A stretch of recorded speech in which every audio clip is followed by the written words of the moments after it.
Look at this cool thing. This is the dissected nervous system out your body. I want to make this so badly, but can't figure out how to preserve it. This is the one that I saw when I was at, I'm in the Human Anatomy and Physiology Society, and somebody had this like spread out on black velvet. I want to do this so bad, but I can't figure out how to preserve it. You know, the preservation so that it doesn't desiccate. So it's going to be one of my future projects. This is going to happen, but I'm going to do it like in a pig or something first, so that I don't waste the entire human nervous system. But this is the human nervous system. Of course, they did it. Have you guys seen Body Worlds or Bodies? Their plastination process, of course, can do this, but also it's around $60,000 when they do it. So I need to figure out some community college budget level way of doing this, and not for-profit, which they're for-profit. They were also at the last Anatomy and Physiology conference that I went to, and their cadavers, which are completely plastinated, were $72,000 a piece. Okay. $72,000, huh? It's What? too bad Mod Podge doesn't. Don't think I didn't try it. I totally tried it. It was just like crap. Are they coming Shrivels back up. anytime soon? I haven't heard. Did you see the animal one? Oh my God, it was so cool. The freaking giraffe. Giraffe. I know, it was so cool. You guys didn't see the giraffe one? Do not let your nerdy self miss that if it comes back.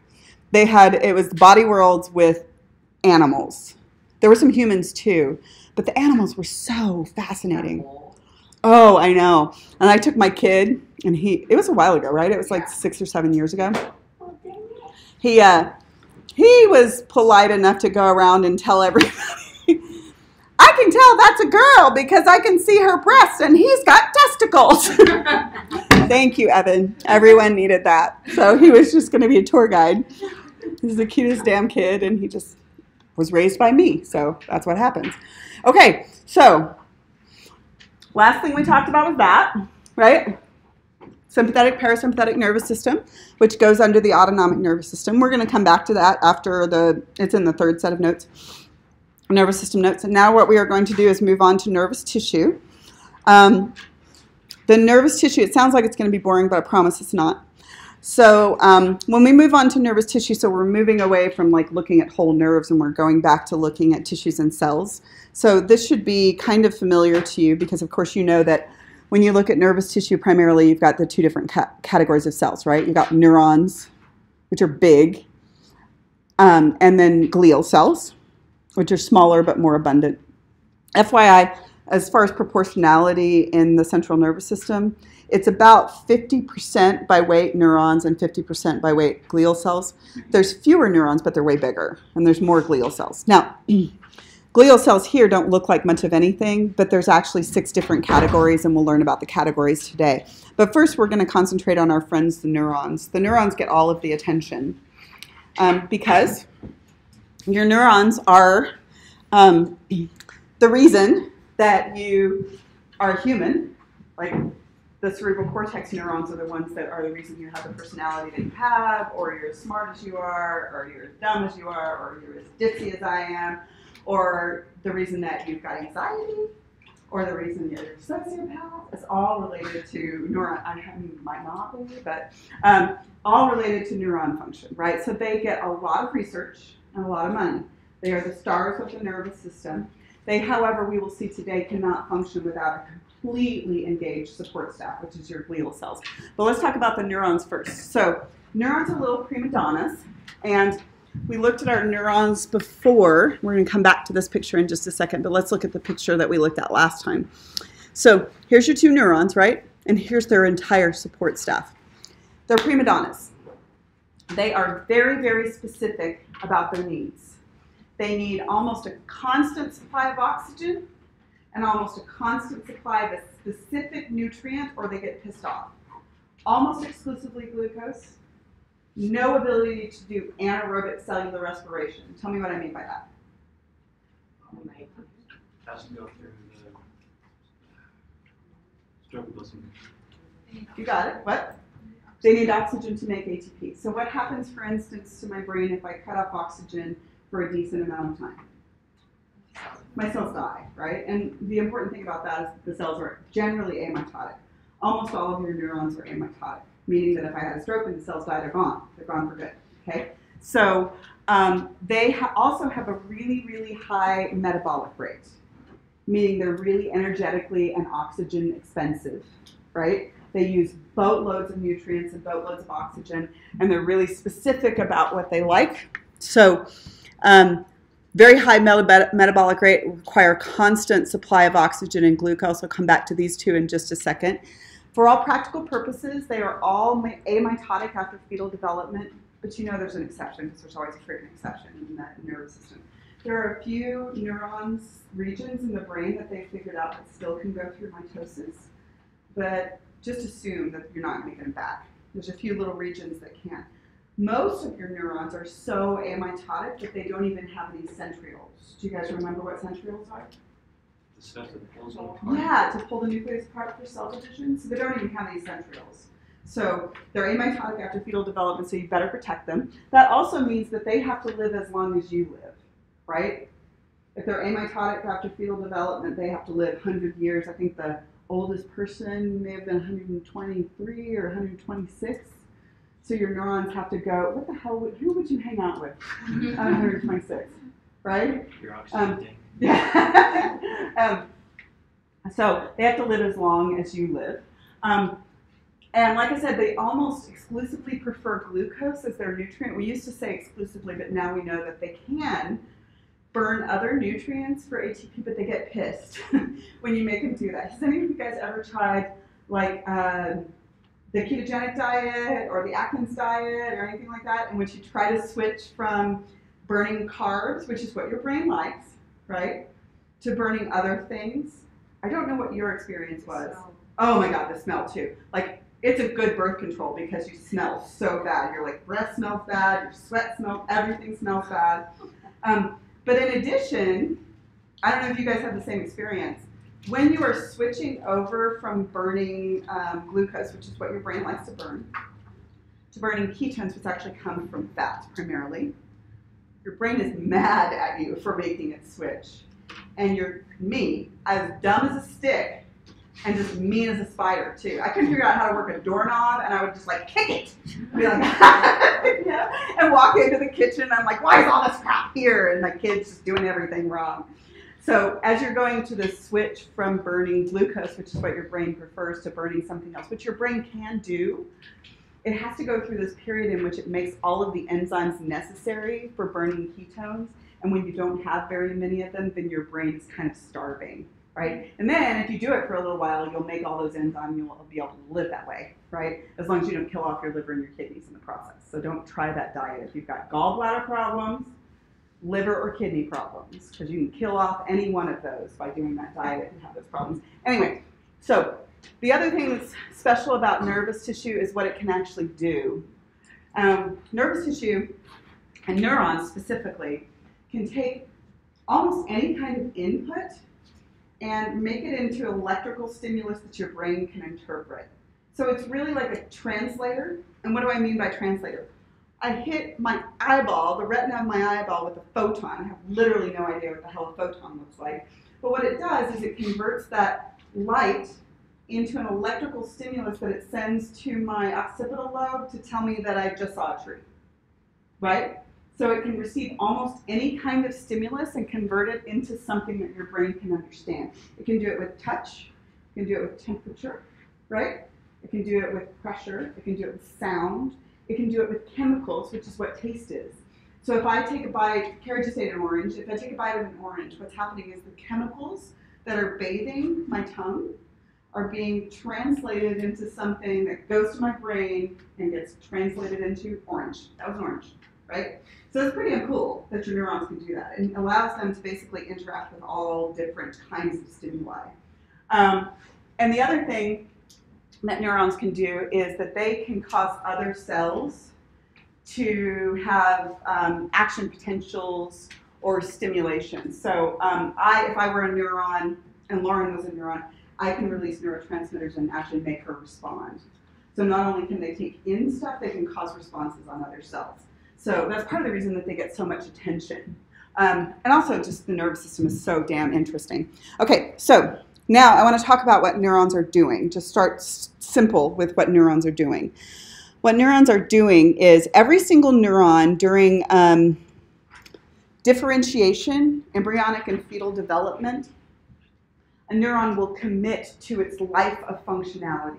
It doesn't change after embryonic and fetal development.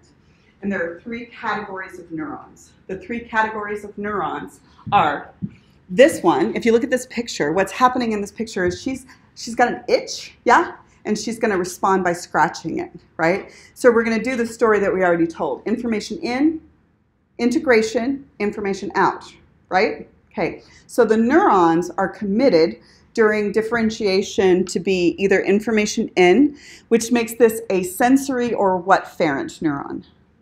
Afferent neuron, right? And it's never going to do anything else for the rest of its neuron life, okay?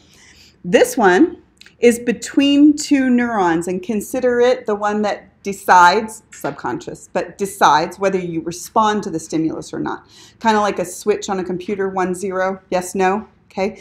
This one right here is called an interneuron, and it's doing what function? Not sensation, not motor, but integration. Yeah, it's doing integration. Does that make sense? Now, sometimes the interneuron, there's not one of them, because integration is sometimes really, really complex, right? So you are watching all the ads on TV to try to figure out who to vote for. That is not one neuron, although in some people I wonder, okay? So try to figure out, so there could be a whole series of interneurons. This is just a really simple example, right? She's having, so the interneuron is between. So an interneuron is not sensory or motor, right? It's communicating between neurons, interneurons, which is what its name means. And then this one right here is going to a skeletal muscle. So that one is motor or what afferent? Yeah, motor or efferent, right? Okay, so sensory, interneuron, motor, right? Afferent, interneuron, efferent. Good? Okay, you with me so far? So neurons never have mixed functionality. That means that you need to know that these 2 terms are not interchangeable. Because let's go back to what we talked about last time and say, I told you that most nerves in the body were what in function? Are they sensory, motor, or mixed? Yeah, they're mixed in function, but a neuron never is. And I want you to sit here and sit with this until it gets comfortable. That's because a nerve is really a bundle of axons, yes, whose neurons are elsewhere, right? The cell bodies, right? So a nerve can be mixed in function because some of the axons are carrying information out, right? And some of the axons are carrying information in. But a single axon is committed to its functionality. It's part of a single neuron. Does that make sense? So neurons can be sensory, motor, or interneurons. Nerves can be what? Sensory, motor, or mixed. Yes? Does that make sense? Okay. One of the problems that people run into, and it's not a you problem, it's a global problem, is that they want to use all of these words interchangeably. But I'm going to distinguish between them today. And I'll tell you how common it is to use these words interchangeably and incorrectly. It's so damn common that, I don't know if you guys know this about SLIC, but one of the reasons that SLIC tends to have relatively good teachers is because of our hiring process. The last part of the hiring process, have you done all of the other things, is that the teachers, the potential hires, have to come do a teaching demonstration in front of a bunch of students and a bunch of faculty members. And like if there's 4 of them left at that point, all 4 of them have to do the same subject. They can't watch each other. And then the students evaluate them, and then you give us a paper back that says, I would or would not take a class from this person for this reason, right? Okay, so last one they had to do was the autonomic nervous system, which is kind of difficult to teach. Vocabulary is unfamiliar, it's hard for students, right? And 2 of the 4 used nerve and neuron interchangeably and got knocked out. And they didn't correct it, right? Because I do it every once in a while too, right? But you just have to go, no, I mean neuron, I don't mean nerve, right? So it's really, really common for people to do that. So I want you to be critical about whether you're doing it, right? Whether you're using nerve and neuron interchangeably. Okay, so a single neuron is sensory if it's carrying information toward the central nervous system. Please note that this is a weird looking neuron, and I'll tell you why it's weird looking in just a second. It's okay that it's weird looking. It's either carrying information toward the central nervous system, and so it's sensory or afferent, or it's between two neurons, so it's an interneuron doing integration, yeah? Or it is carrying information toward an effector, so it's motor or efferent. Good? Okay, so that is the functional category of neurons. Question for you. Which of these three, sensory, interneuron, or motor, do you think most of the brain and spinal cord is composed of? Yeah, it's almost all interneurons, right? Okay, it's almost all neurons talking to other neurons. It's really only at the periphery where you actually get information going out or information coming in. The rest of it is this big integration wad, right? Where they can all talk to each other and make complex integrations and complex decisions. So most of the central nervous system is interneurons. Not all of it, but most of it. Okay, so now let's do structural categories of neurons, and then we'll go back and put it together, but put both things together. Okay. So the structural categories of neurons, listen to this because for some reason people misunderstand this a lot, so I want you to listen to this time. Okay, so this is just looking at them structurally. When you learned neurons before, the only one that you learned was this one, because that's the most common one, and it's also the easiest to understand functionality by looking at structure, but it's not the only kind that exists. So how neurons are named is how many things they have sticking off of the cell body. How many processes they have sticking off of the cell body. How many does this one have? One, not two, one. Yes, one branch sticking off. I don't care how many times it branches after that. It's got one branch sticking off the cell body. How many does this one have? Two. And this one has a bunch and I don't want to count them, right? So here's how you name these. This top one, unipolar, one pole. One pole sticking off. The second one, bipolar, two poles sticking off. Yes? The third one, multipolar. Don't want to count them all. A bunch. Good? So that's functional categories of neurons. So these guys, right, are the functional categories, and then this one that you already looked at is the structural categories, but I'm gonna torture you and make you do structure and function in the same figure, okay? So now I'm gonna ask you that top one, the blue one that you see there, okay? Question. What structural category of neuron is that top one? Unipolar. What functional category is that neuron? Sensory or afferent. Good. Got it. Right? The second one, the purple one. Listen to the question. What functional category of neuron is that one? Interneuron. It's doing integration. It's called an interneuron. Yeah. It's doing integration. It's called an interneuron. And what structural category is it? Multipolar, yes? And then the third one, what structural category of neuron is that? Multipolar. What functional category of neuron is it? Efferent or motor. Yes, efferent or motor. Does that make sense?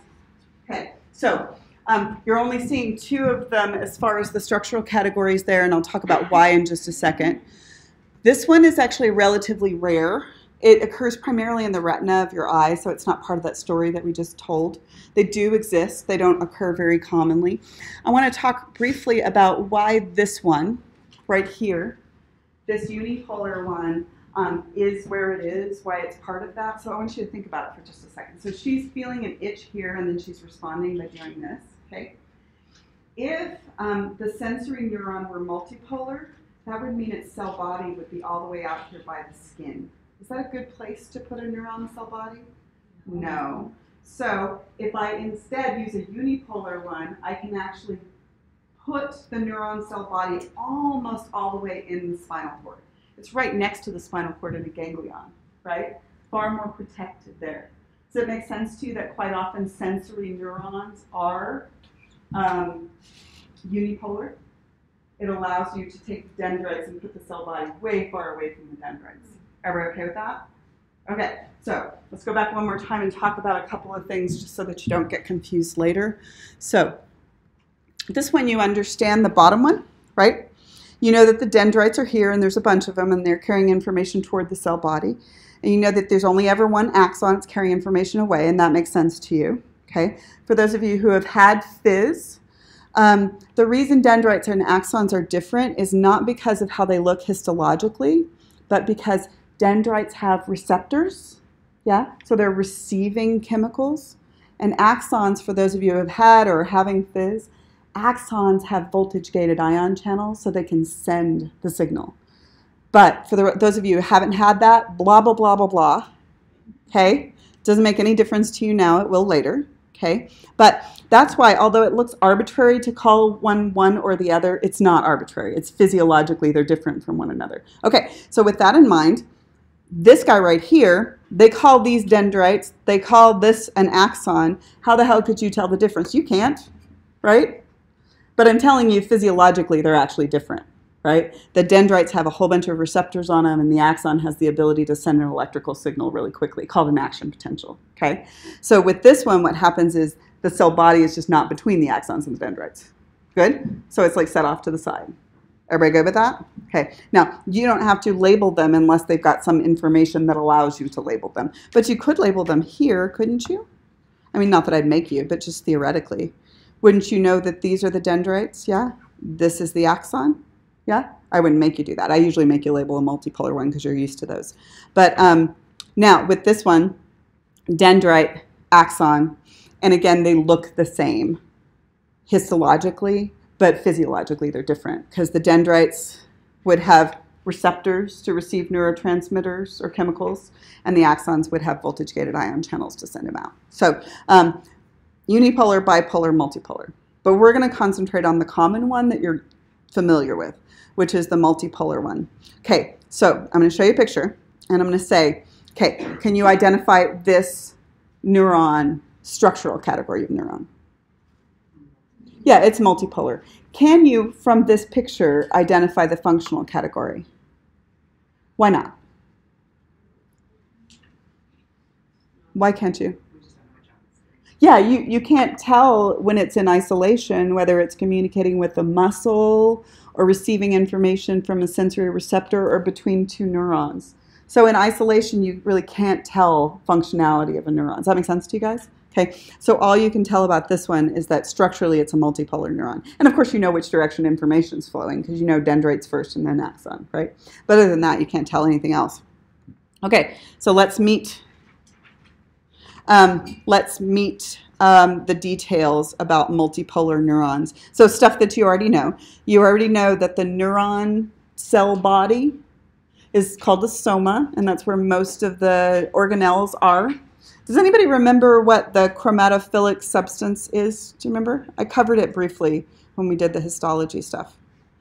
It's the rough ER or ribosomes. What do ribosomes do? Protein synthesis. They make protein. So why does a neuron have so many ribosomes? It's because most neurotransmitters are amino acid based. Right? Does that make sense to you? So it's got a lot of amino acid jobs to do. So it tends to be very active, like ribosomally active. Okay, then you got all the other organelles in there, including the nucleus and the nucleolus. Okay, now I need to introduce you to something. So remember how we talked about gray matter and white matter last time? Yeah, gray matter and white matter. So I want you to know that whenever you have gray matter in the central nervous system, yes, like gray matter around here, which we know is actually not gray but more pink, but gray matter tends to be big collections of neuron cell bodies, okay? And so in the brain, you primarily have gray matter in what we call the cerebral cortex. And whenever you have a cortex, it's on the outside of something. You don't just have a cerebral cortex. You have a kidney cortex, you got an ovarian cortex, you got a whole bunch of cortices. It's like the layer on the outside, okay? So that's a cerebral cortex. You also have a cerebellar cortex. So what I'm telling you is gray matter on the outside of your brain, but not exclusively because you also have paired gray matter in the middle. Do you see the paired gray matter in the middle? Okay. When you have paired gray matter in the middle of the central nervous system, those are called cerebral nuclei. Nuclei is pairs of gray matter, okay? You can see them one side or the other. So you've got cortex gray matter and then nuclei gray matter. Is that okay? Okay. Now, you don't have to know this in detail, but every damn one of those nuclei has a name and a separate function. And one of them has 14 separate parts, each of which has a name and a separate function. But you don't learn that unless you do neuroanatomy. So for right now, is it reasonable for me to be able to say, what are those paired gray structures? And you say, nope, what are they called? Nuclei, cerebral nuclei. Does that make sense? Okay, nuclei is what they're called. A lot of times you'll see them referred to as ganglia, but that's incorrect. It's very commonly used, but it's incorrect. Because where do you find ganglia? Ganglia are in the PNS, not in the CNS. So if you find a collection of neuron cell bodies like this right here that we looked at before, if you find a collection of neuron cell bodies, this is only showing you one, but there's a whole bunch of friends of neurons in there.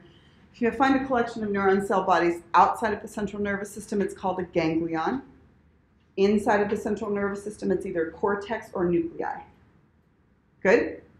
Okay. So you won't have to know the names of all of the individual nuclei. I will talk about their function once we get into the brain, but not like individual functionality. Just what do your cerebral nuclei do? Here's some cool stuff, right? For instance, the amygdala, I bet you've heard of before. That's one of your nuclei. What does that do? Anybody know? Pisses you off. That's what it does, right? It makes you territorial, it makes you jealous, it's rage and all that kind of stuff, right? And we spend a lot of time trying to control our amygdala with our cerebral cortex, right?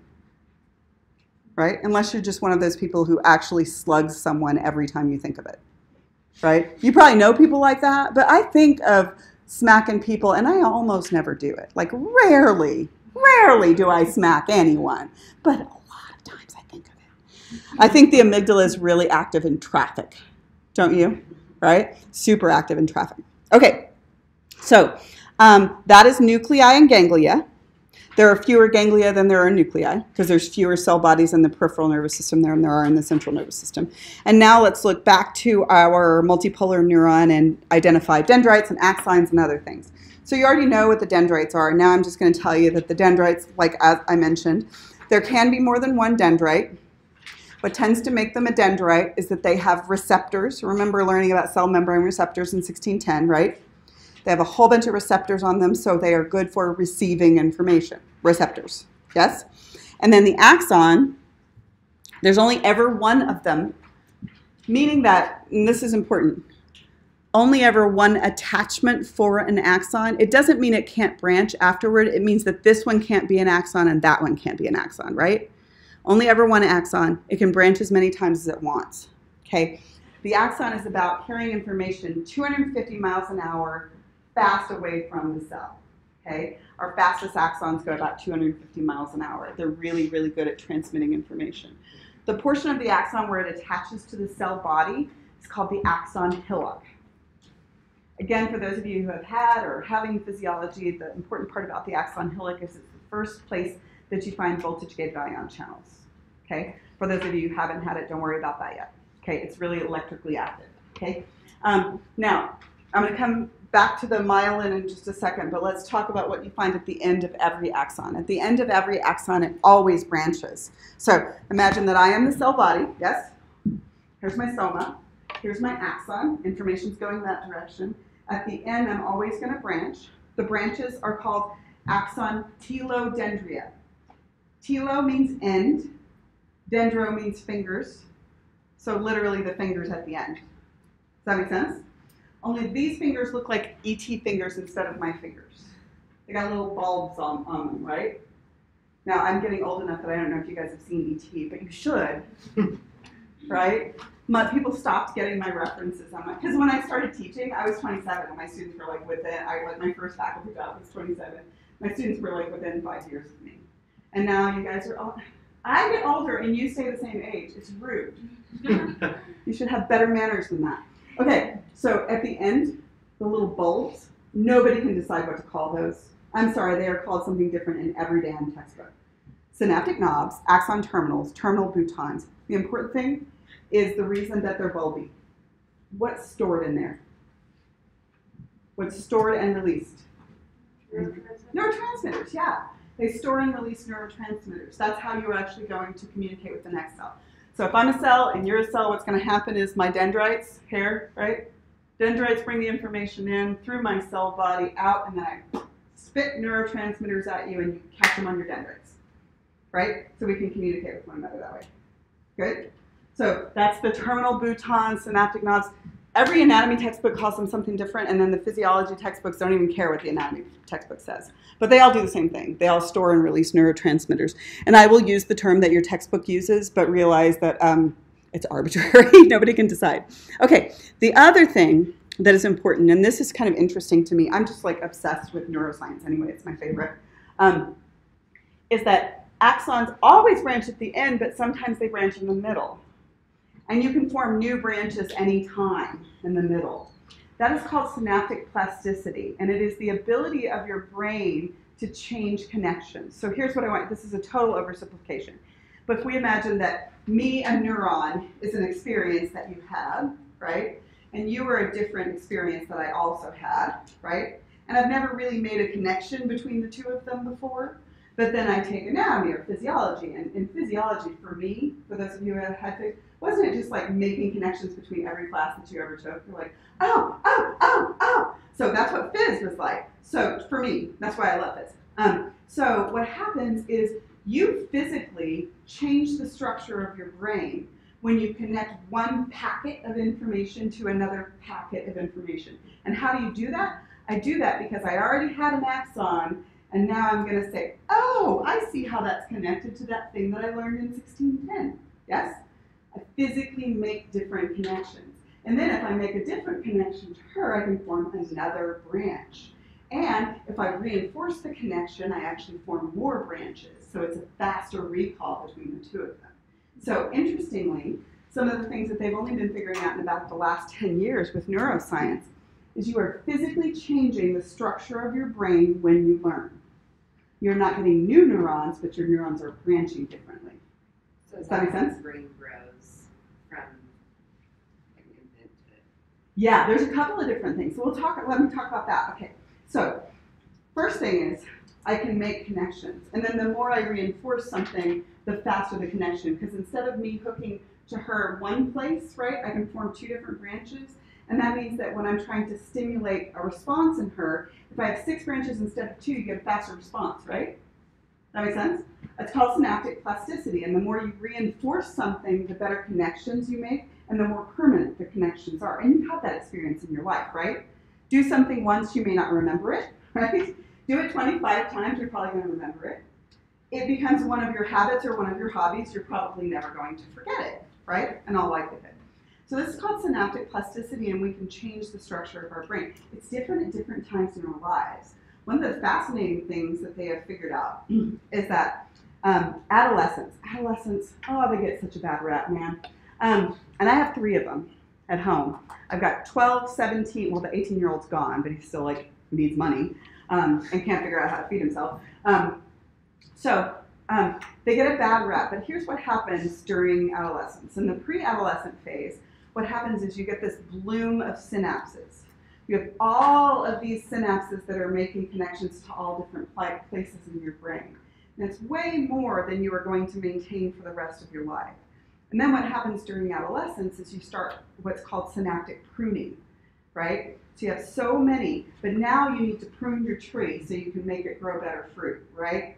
So what's going to happen is you start synaptic pruning, and it correlates a lot to adolescent activity. You've either been an adolescent, or you have a parent, or you live with an adolescent, and you know that a lot of adolescence is really deciding who you are, right? It's like, I don't like that, I'm not going to do that, right? My adolescence was, I am a nerd, I read a whole bunch of books. I'm not interested in that crap, I'm terrible at drill team, I'm going to read a whole bunch of books, and I'm going to continue to reinforce that.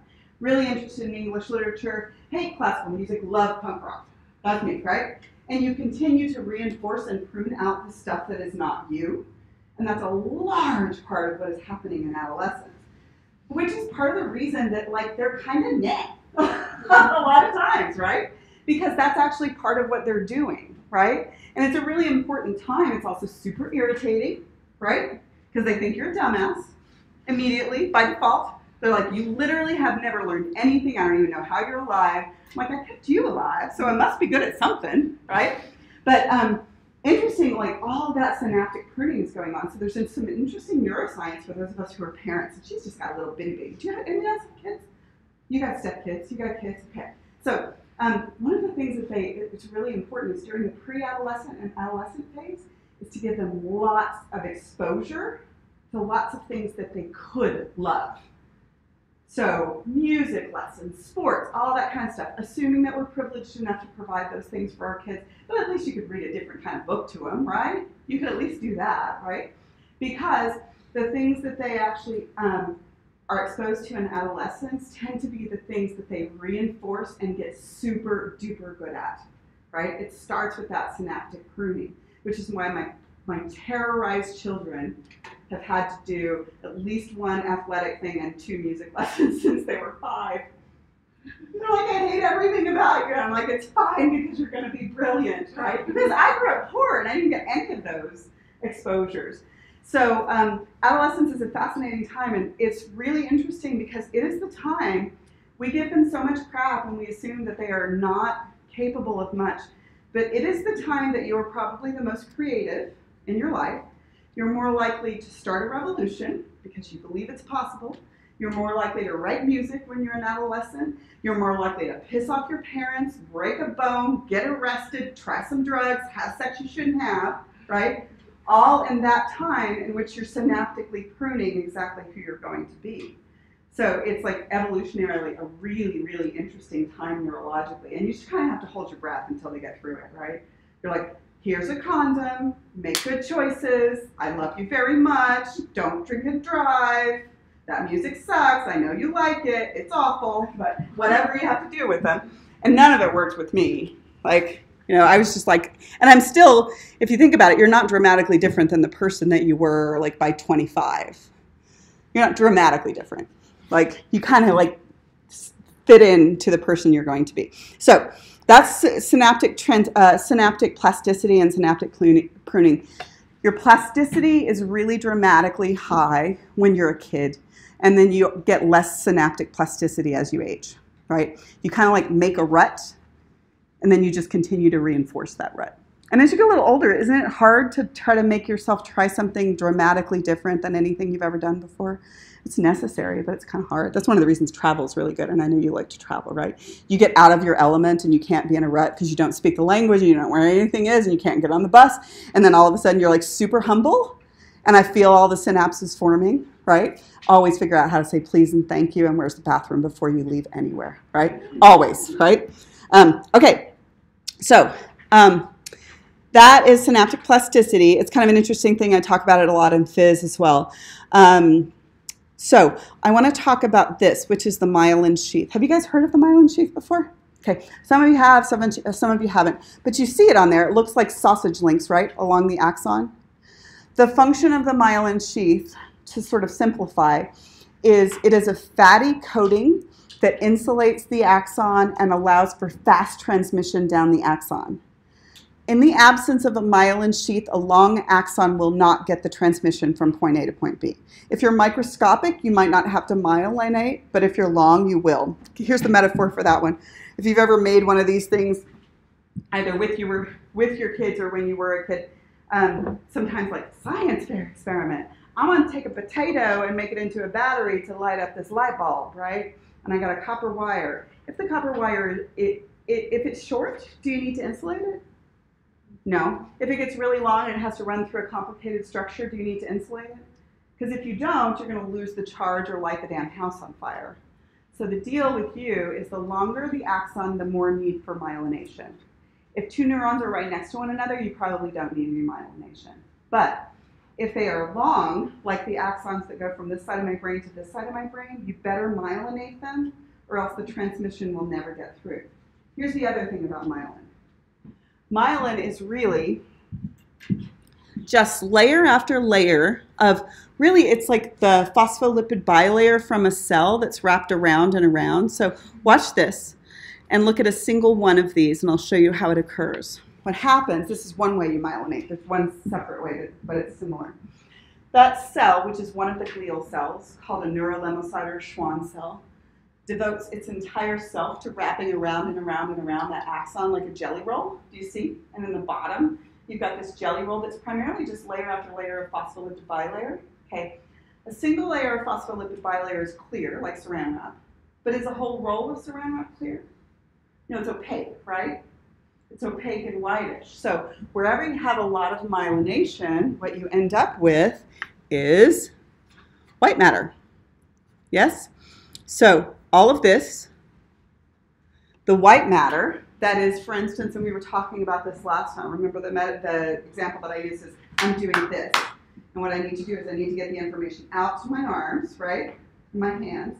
But I also need to coordinate it between the left and the right side. Okay? Coordinating between the left and the right sides is all of that white matter that's going from left to right, right? So I told you guys that the white matter in the brain is really the wiring. So that correlates to what I said, right? The white matter in the brain is the wiring, right? It's myelinated axons that go from one place to the other. Can you see that? Okay. So, and we're going to learn about specific white matter in the brain in just a minute. So, the way that myelination works is this jelly roll, okay? And if you look at a different type of microscopy, you can even see it up close. Look at this. Here's an axon. And do you see that myelin that's just rolled around and around and around, right? So what that does is insulates the axon so the electrical transmission can keep going. But there are actually two different ways of forming myelin. They accomplish the same thing. The one that we've been looking at both here looks like individual sausage links, each of which has a nucleus, right? Devoting its entire self. This is how you myelinate in the PNS, the peripheral nervous system, okay? And these cells are called neurolemocytes or Schwann cells. But there's another way that you can do it, and the way that it's done in the CNS accomplishes the same thing but with a different cell. So this is the PNS, yes? Okay, accomplished with neurolemocytes. This is how the CNS does it, which is with oligodendrocytes. Oligo means many, dendro means finger, yeah? So what I do is the cell body sits separate, the oligodendrocyte cell body, and then I take fingers of plasma membrane and wrap it around, right? So that I'm like, one cell can myelinate multiple different axons. Now, why do you care? Why would you care how it's myelinated? Well, it ends up being clinically relevant because if you damage white matter, one of these will help you with repair and regeneration, and one of them goes, I'm out, and you never get any regeneration. So it's really the CNS one, the oligodendrocyte, but if you damage it, it ain't coming back. You damage white matter in the central nervous system, it's not coming back. Does that make sense? In the peripheral nervous system, they will try to help you. It's not a guarantee, but they'll try. And that's the last thing that we'll talk about before we leave today is regeneration. This ends up being interesting and important. It means that if you damage, for instance, the white matter in your spinal cord, it's just as bad as damaging the gray matter in your spinal cord, right? Because you've lost your wiring, you've lost your connections, right? Okay. If I damage a nerve out here, do I have the possibility of regeneration? No guarantee, but a possibility of regeneration. I've got a big chunk of white matter that connects the left and the right halves of my cerebrum called the corpus callosum. And the corpus callosum is really like allowing for this to occur, right? Big chunk of it, huge. I don't know if have you guys ever heard that one of the treatments for epilepsy is slicing the corpus callosum? Have you ever heard that? Okay, so I have a former student, and she has epilepsy. I may have mentioned this to you guys before. She has epilepsy because of chronic concussions, because she was an athlete. She was an ice skater and had one concussion after another, and ended up with epilepsy because of that. So she has really treatment-resistant epilepsy. So they tried damn near every medication, and now they tried electrical stimulation, which they implanted electrodes into her brain to try to stop the epilepsy. And all of those have failed, and her seizures keep increasing in frequency. So in May, she is actually going to have her corpus callosum cut. And what that does is, if I start an electrical storm over here that's going to be a seizure, keeps it unilateral, right? It doesn't go across your brain and then back across, and then across your brain and then back across, right? So that damage that they do to the corpus callosum is very, very carefully considered, and it's permanent, right? Will she have other difficulties because of it? She will have other difficulties. She's prepared for them. The coordination between the left and the right side is harder with without corpus callosum cut. There is another pathway that's smaller, and she can kind of retrain herself with that. But her seizures have become so frequent and so debilitating that she can't drive anymore. She had to end up dropping all of her classes. She's outrageously bright, but her seizures are kind of debilitating to the point that she's having trouble actually. So it was very, very hard decision, and she talked about it a lot, read a lot of neuroscience before she did it, but now she's ready to do it, and she's actually pretty excited about doing it because of the hope that it will provide for her. So this is myelination. Okay, so you should now, with the information that you have, I want to show you how much information you get just from learning anatomy about physiology. You should now, on this figure right here, be able to label nodes. Oh, I haven't told you guys about nodes, sorry. The one little tidbit that I didn't tell you is that regardless of how you myelinate, yes, regardless of how you myelinate, there are always going to be little spaces that aren't myelinated. Do you see them? These little spaces that aren't myelinated between the sausages? Those are called, well, nobody can decide what they're called. It always has the word node in it, though. So if it's a node, that's what it's talking about. Neurofibril nodes, sometimes axonal nodes or nodes of Ranvier, but they're always there. For those of you who know phys, they have a whole bunch of voltage-gated ion channels on them. So that's what the node is. So you should be able to label, with that, you should be able to label nodes on this picture. So stick with me. You should be able to label an axon. It doesn't have any axon collaterals, but it does have telodendria, right? And it has synaptic knobs, yeah? You should be able to label the myelin sheath, the axon hillock, yeah? And the direction of information flow, just by looking at that single neuron. And one last question. You should also be able to look at this picture and tell me where that axon is. Is it in the CNS or the PNS? It's in the PNS because of how it's myelinated, right? With the neural lemocytes. Does that make sense? Okay. Now, last thing with neurons, and then we'll get to glial cells, is simply what happens at the end of a neuron. What happens at the end of a neuron is what I do is I form a synapse. A synapse is the place at which one neuron communicates to the other. Okay? The most common type of synapse is synaptic terminals, or axon telodendria communicate with the dendrites of the next one, right? So the end of one to the beginning of the next one. And that's what you're seeing right here, right? Isn't that what you're seeing right there? With the purple one to the red one? Okay, so that's called a synapse. It is the site at which you release neurotransmitters. It's an awful lot of what you do when you're studying nervous system physiology is look how synapses form. And for instance, if I released entirely, not in this one, but in the brain, if I released entirely too much dopamine in a portion of my brain compared to other people, it might manifest as schizophrenia. If I released entirely too little serotonin in a different portion of my brain, it can manifest as depression or anxiety, right? That makes sense? If I don't actually make enough acetylcholine, then I have trouble with short-term memory formation. So an awful lot of physiology is understanding functionality of synapses and then variability between different people's functionality of synapses. And an awful lot of the drugs that you take, legal, illegal, socially acceptable, socially unacceptable, regardless, right? And those don't always correlate to legal and illegal. What those do is try to manipulate synaptic activity, right?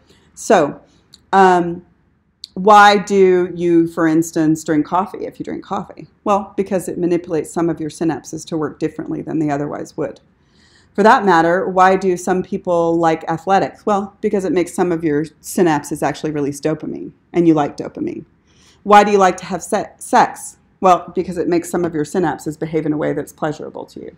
It's the same reason that you like cocaine, only one of them socially acceptable in certain circumstances. I mean, it depends, right? Does that make sense? So a lot of synaptic activity is a bunch of physiology, and I do tons of synapses stuff.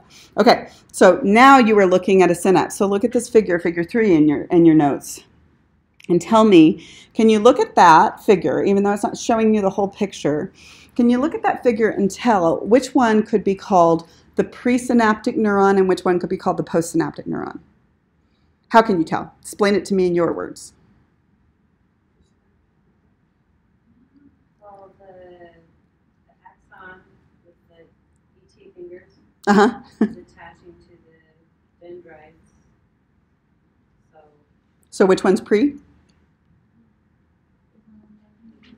The one on the left is pre, and the one on the right is post, right? Pre and post, got it? Okay, so you can tell that physiology, and since you can tell pre and post, can't you tell the direction of information flow through this synapse, right? Okay, and then you can also tell quite a few other things. You can also tell, for instance, you can only see one axon hillock on which one, pre or post?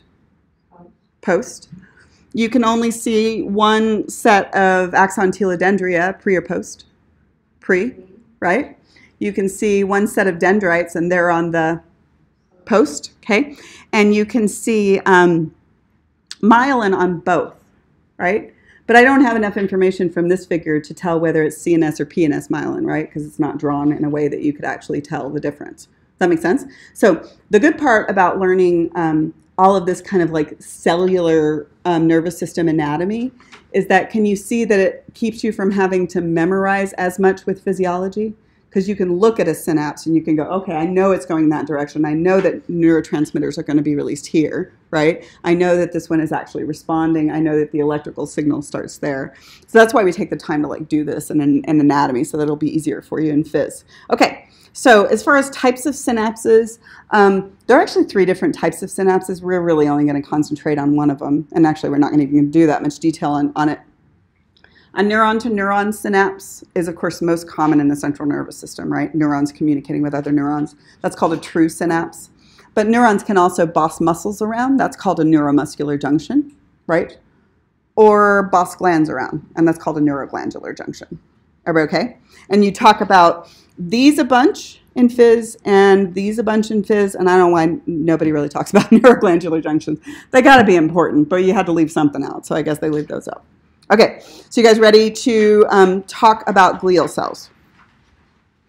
Glial cells do not look impressive when you just look at histology. And we, as I mentioned, used to think that they were just space fillers, right? Glue for the nervous system.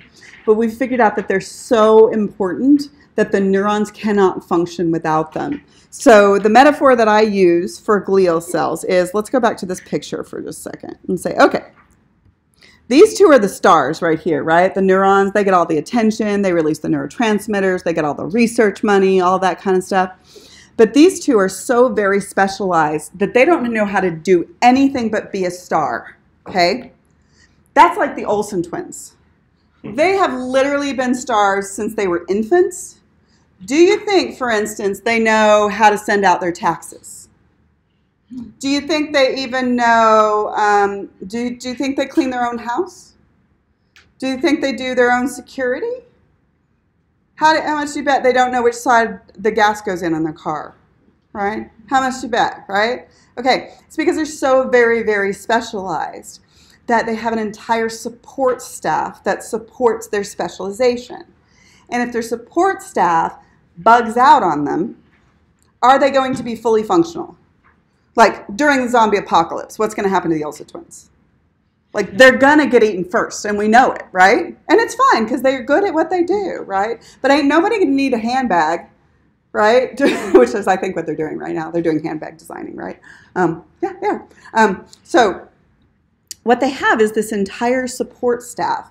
And the deal is that if you are at home, you have a bigger support staff, like in LA, right?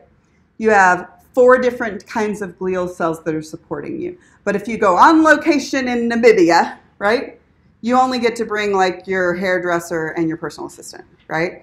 So CNS has more different categories of glial cells than PNS does, right? Does that make sense?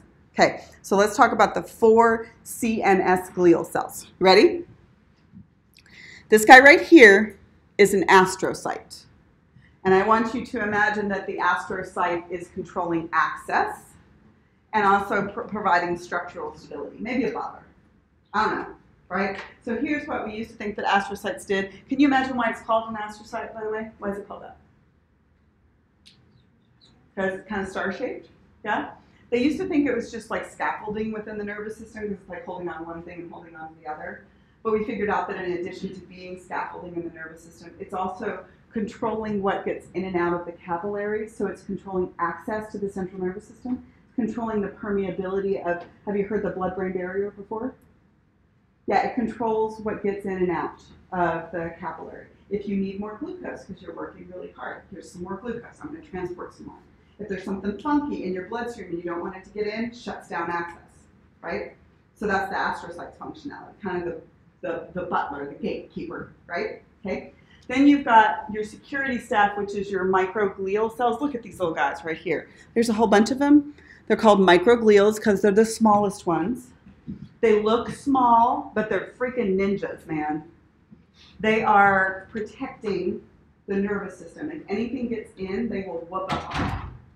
And this is really important because the blood-brain barrier is good, but it also has a disadvantage because it doesn't let white blood cells into the nervous tissue.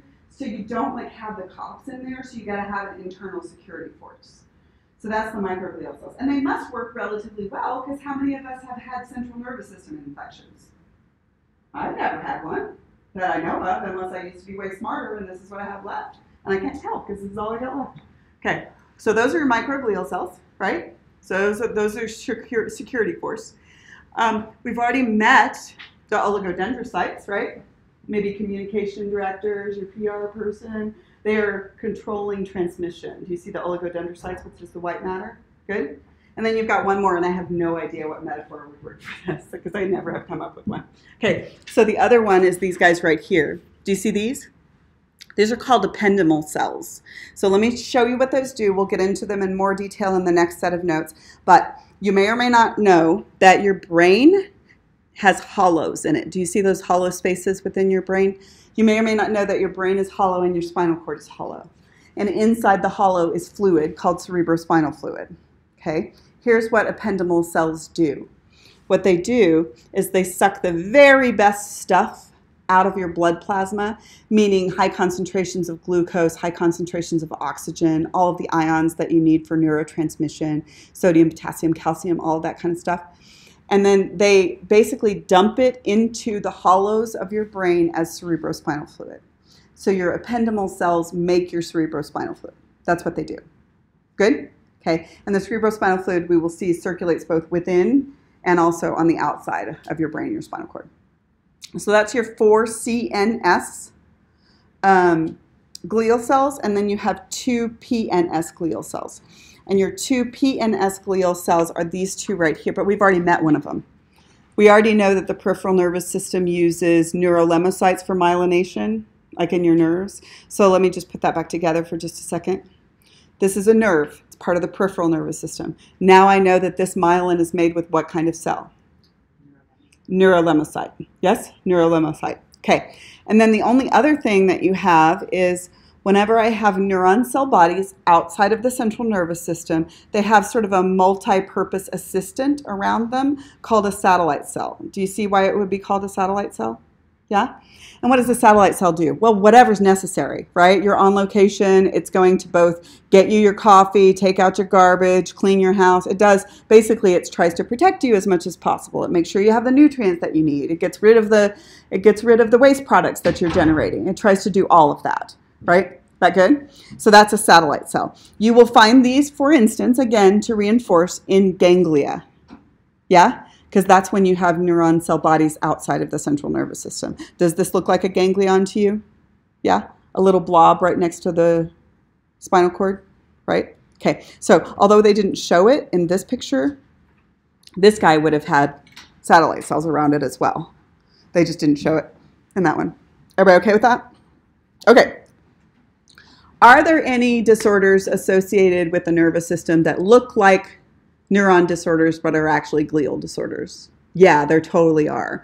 Because like I said, if your glial cells go bad on you, then your neurons are so specialized that they can't really function properly. One of the examples in which that occurs is multiple sclerosis. And you guys have heard of MS. So I want to tell you what MS is, and you can kind of figure out like why it manifests the way that it does. So with MS, what happens is it's an autoimmune disorder, and your immune system makes a mistake and starts to attack the myelin sheath and kills off the cells that are forming the myelin sheath. And that doesn't really cause you a problem if the cells are right next to one another because myelination is not necessary, right? But it will cause a problem when myelination is really necessary, like in your really long neurons, axons, right? So how MS tends to manifest is loss of sensory and motor capacity in the periphery first. Does that make sense to you? Why? Because I really depend on myelination when I've got a long axon, and if I lose it, I can't get the signal from point A to point B. So it manifests as loss of sensation and the loss of motor activity, but it doesn't actually kill off the neuron. So if you're nervous, if your autoimmune disease goes into remission and it just lets up, you'll remyelinate and you'll regain some functionality, right? You'll regain some motor strength, you'll regain some sensation, and then it'll go to a different region and a different region. Does that make sense to you guys? That's how MS sort of manifests, because it's a loss of myelination. So your neurons can't function normally in the absence of their support staff, is what happens there. There's another disorder that's a glial cell disorder, and that's Parkinson's disease. You guys know what Parkinson's disease, in which you lose control of your voluntary motor activity, other things too, but there's a deep portion of your brain called the substantia nigra. And what the substantia nigra does is, if I'm going to try to start this happening in my hand, it starts from my cerebral cortex, but it has to go through the substantia nigra and then out, okay? But the substantia nigra lost its support staff, so what happens is you cannot dependently get the signal out, so you lose voluntary control of your motor activity. And it looks like it's a neuron problem, but it's actually a glial problem. Does that make sense to you guys? Okay. The only other thing about glial cells that's interesting is that almost all your glial cells are still mitotic. They can still go through mitosis. So if you damage them, they can come back generally. But it also means that if you're going to get a central nervous system cancer, does it make sense to you that it's more likely to be a glioma than a neuroma? Yeah, because of cell division, yeah? So most neurons are amitotic, so neuromas aren't as common, especially like malignant neuromas, in which it actually continues to go, right? Aren't as common as gliomas, right? So most of them originate, like you'll have an oligodendroma or a microglioma. Go ahead. I have a question about myelination. Okay. So, like in children, like when you're potty training them, they're not going to go until the myelin sheath is ready. It's already been ready. Well, we learned in psychology that, like, you can put your 2-year-old, 3-year-old in the toilet 57 times a day and drive yourself crazy, but until the communication goes through the myelin sheath, they're not going to know, like, oh, okay, I need to go to the bathroom. It's actually happening here and not there.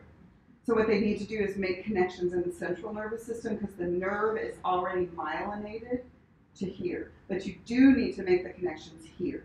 You actually need to do that synaptic plasticity that connects their cerebral cortex to the portion of the brain that controls their sphincter. And that hasn't happened yet. And they do need time for that to happen. But the nerve that's going to their sphincter, it works already. It's just that you can't control it yet voluntarily. Does that make sense? Yeah, does it go backwards as you age? Is that why people become incontinent? People become incontinent for a couple of reasons. First of all, if you have a whole bunch of big-headed babies, that's a really good way to rip your sphincter to hell, okay? And then second, you lose more cerebral cortex control as you age. So you lose control of your cerebral cortex, and your sphincters are also looser. In addition, your skeletal muscle gets weaker as you age as well. So all of that happens. You can do like heel exercises to keep it nice and controlled, right? You can do that. We always think about those as like tightening the vagina, but everything's down there, and it also makes you less likely to be incontinent. And gentlemen, it makes it more likely that you can maintain an erection. So everybody should be doing Kegel exercises, right? And if you do 10,000 of them, you might burn a calorie, and nobody would know. Go ahead. Did you say so that gliomas, that would be found in the peripheral nervous system? That's No, glioma is really general. Okay. You can have an oligodendroma, which of course would be CNS, right?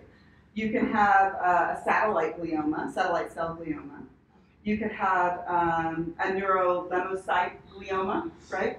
You could have a microglioma. There's a whole bunch of different kinds, So that's depending just on the where it type, occurs. that's a cancer. Yeah, it's a cancer that Great. occurs in a glial cell, so that's really general. Okay. Good? Okay. All right. Everybody okay with that? Okay. Last tidbit in this set of notes is just what happens if you damage your nervous tissue. Well, it really depends on whether you damage gray matter or white matter. That's the first thing. Okay. So if I damage gray matter, for all practical purposes, assume it's gone. Okay? Here's what generally happens when you damage gray matter, like when you have a stroke.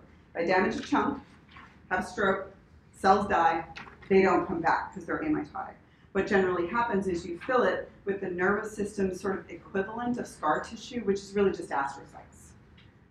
Just because the nervous system doesn't actually have any connective tissue within, right? You just like fill it with that scaffolding thing. And it's like, oh, I'll just stay here, right? And so it fills the hole, but you don't get the functionality back. Now, I'm not saying that with a stroke you can never regain functionality, but you're not regaining cells. But since we have so much synaptic plasticity, yes.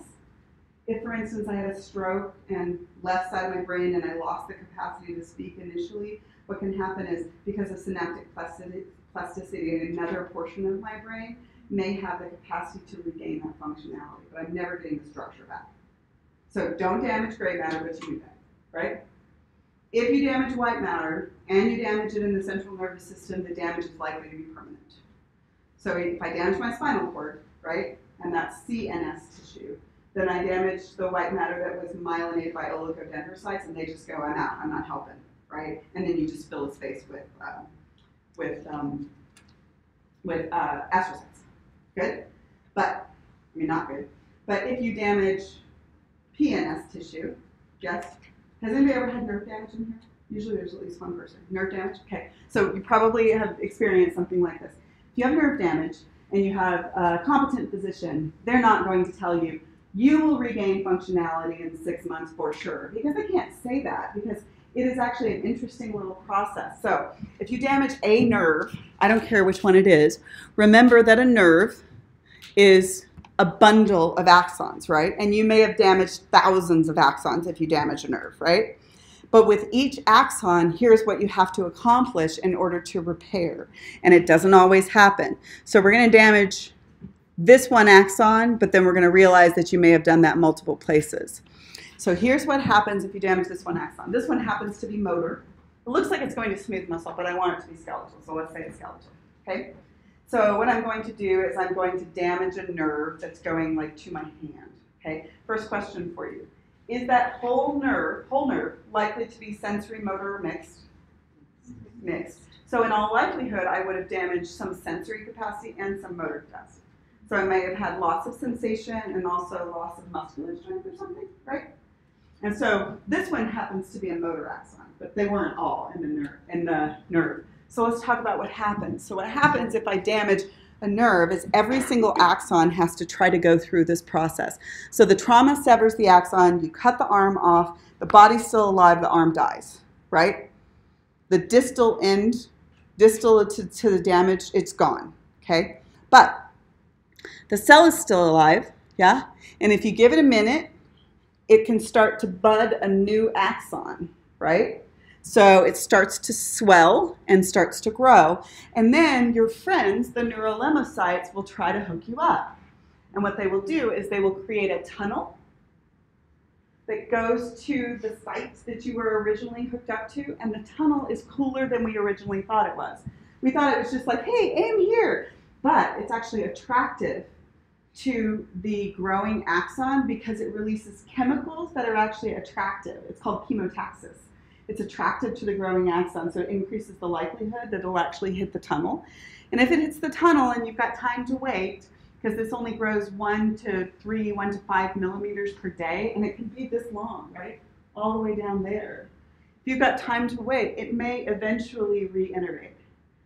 And if it reinnervates, you will regain functionality, right? But that's just per axon. If I damage thousands of them, in all likelihood, not every flipping one of them is going to hit the tunnel, right? Sometimes they hit the wrong tunnels too.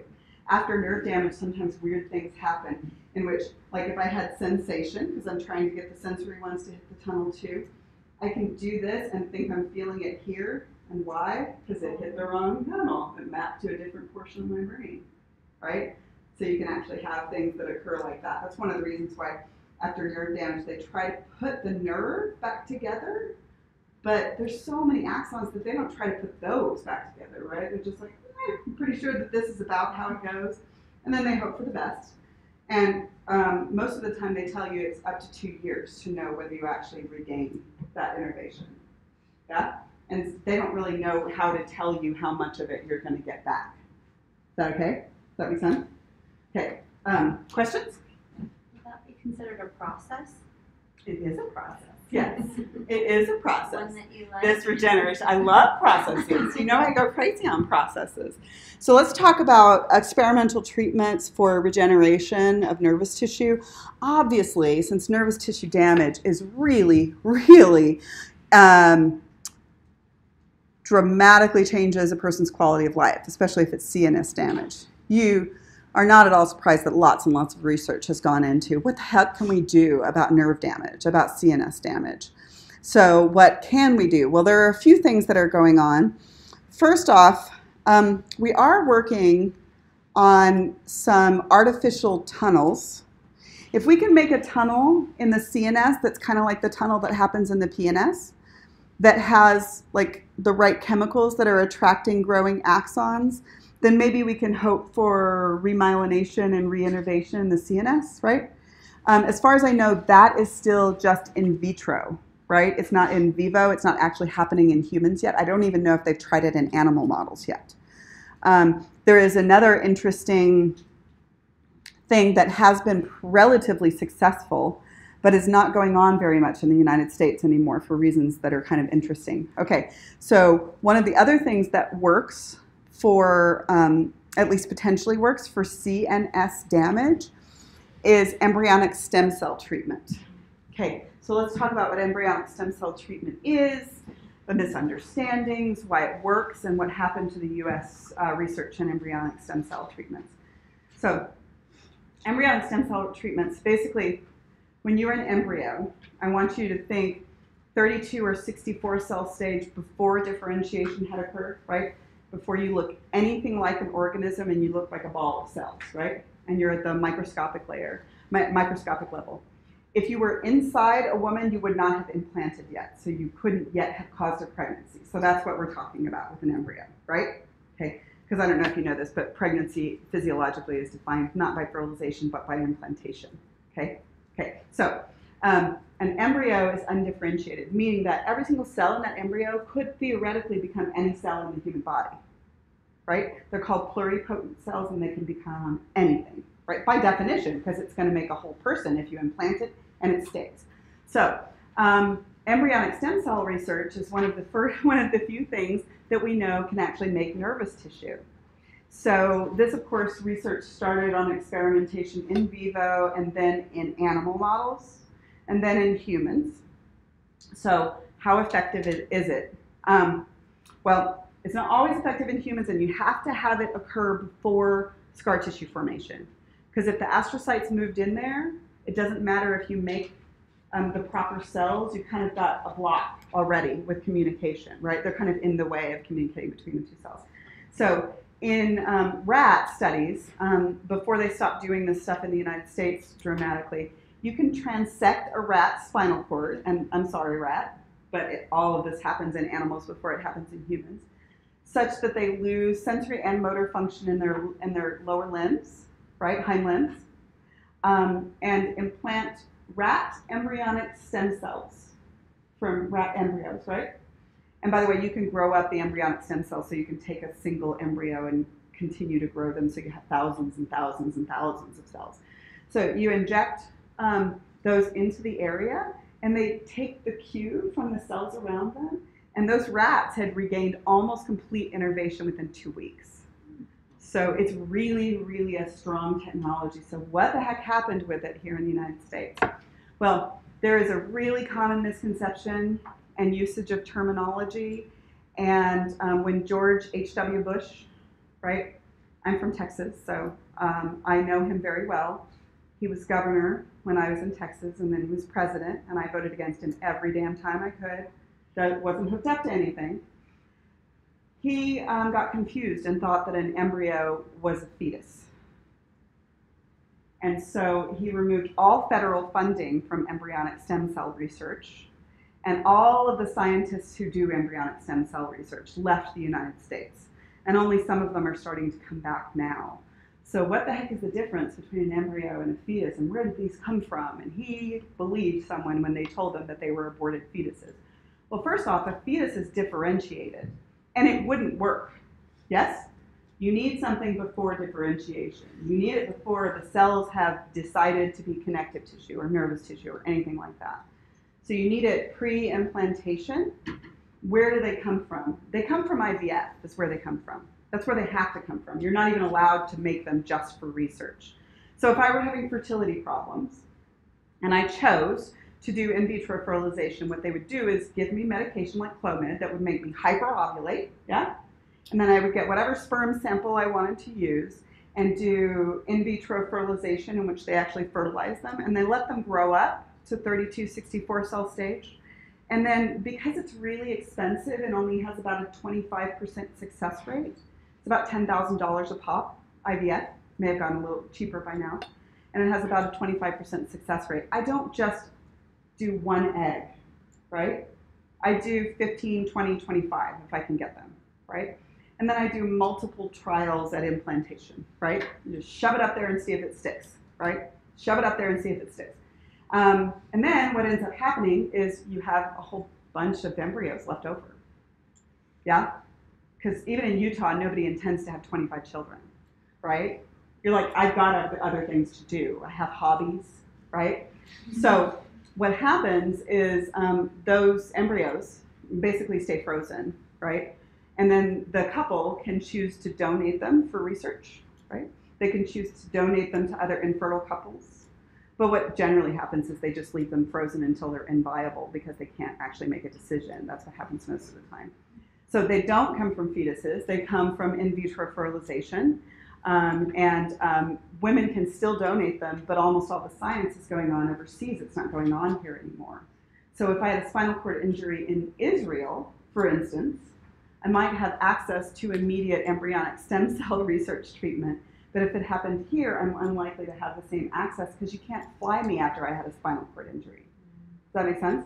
So it dramatically changed what was going on in this country. And when we were having this discussion, I was teaching back then too, when we were having this discussion, I'm like, oh, everybody's like, oh, I'm so anti-embryonic stem cell research. And I'm like, well, are you also anti-IVF? Because you should be. Because that's a consistent position, right? If you're anti-embryonic stem cell research, but you're pro-IVF, then you're working on a little bit of a logical deficit right there, right? You can make them all, but then I just want to keep them frozen because I'm uncomfortable with the decision that happens after that. So anyway, that was a big, big misunderstanding, and we're just starting to get some of those research scientists back because if you remove all funding, they can't actually do any research. So we'll stop there for today. I will see you guys on Tuesday. There is a quiz up. It's not due until like next Friday or like 9 days or something, maybe Saturday. But I thought you guys might want to see some muscle questions because you're preparing for your lab practical. It's also got skin questions and some nervous system questions on it. Okay? Your test in this class is not next week, but it is the week after. So right after you finish your lab practical, you got to start getting ready for your lecture test.